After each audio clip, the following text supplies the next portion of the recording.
আজকে আমরা এক্সফোর্স অ্যাসোসিয়েশনের পক্ষ থেকে আমাদের বাংলাদেশ সেনাবাহিনীর সাবেক সেনাপ্রধান জেনারেল জিয়াউর রহমান এবং বীর মুক্তিযোদ্ধা বীরোত্তম জেনারেল জিয়াউর রহমানের সহধর্মিণী দেশ সাবেক প্রধানমন্ত্রী বেগম খালেদা জিয়ার কবর জিয়ারাতে পুষ্পস্তবক অর্পণ এবং ওনার আত্মার মাগফিরাত কামনায় আমরা একটি মোনাজাত পরিচালনা করেছি।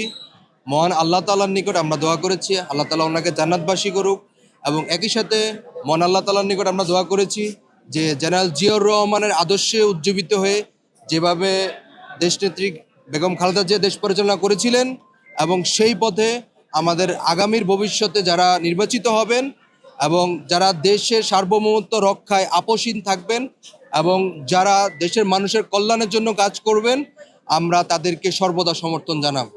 এবং আমরা বিশ্বাস করি বাংলাদেশ একটি সার্বভৌম দেশ এবং সেই দেশের সার্বভৌমত্ব রক্ষায় আমরা এক্সফোর্স অ্যাসোসিয়েশন কাজ করে যাচ্ছি এবং একই সাথে এই দেশের জনগণ এদেশের সকল শ্রেণীর নাগরিক ঐক্যবদ্ধ হয়ে সার্বভৌমত্বের প্রশ্নে আপোষহীন থাকবে।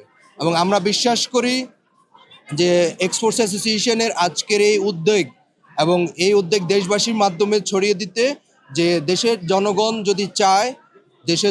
যদি চায় সেই ক্ষেত্রে একজন ব্যক্তি চির অমর হয়ে থাকতে পারে।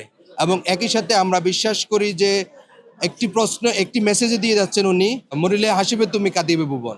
তো সেই জন্য সর্বোপরি মহান আল্লাহ তাআলা ওনাকে জান্নাতবাসী করুক, এবং আমরা বিশ্বাস করি যে ওনার আদর্শ উজ্জীবিত হয়ে আমাদের ভবিষ্যতে যারা রাষ্ট্র পরিচালনা করবেন সেই আদর্শ উজ্জীবিত হয়ে যাতে সেই পথে চলে যায়। নিরপেক্ষ, সত্য প্রকাশে আপোষহীন।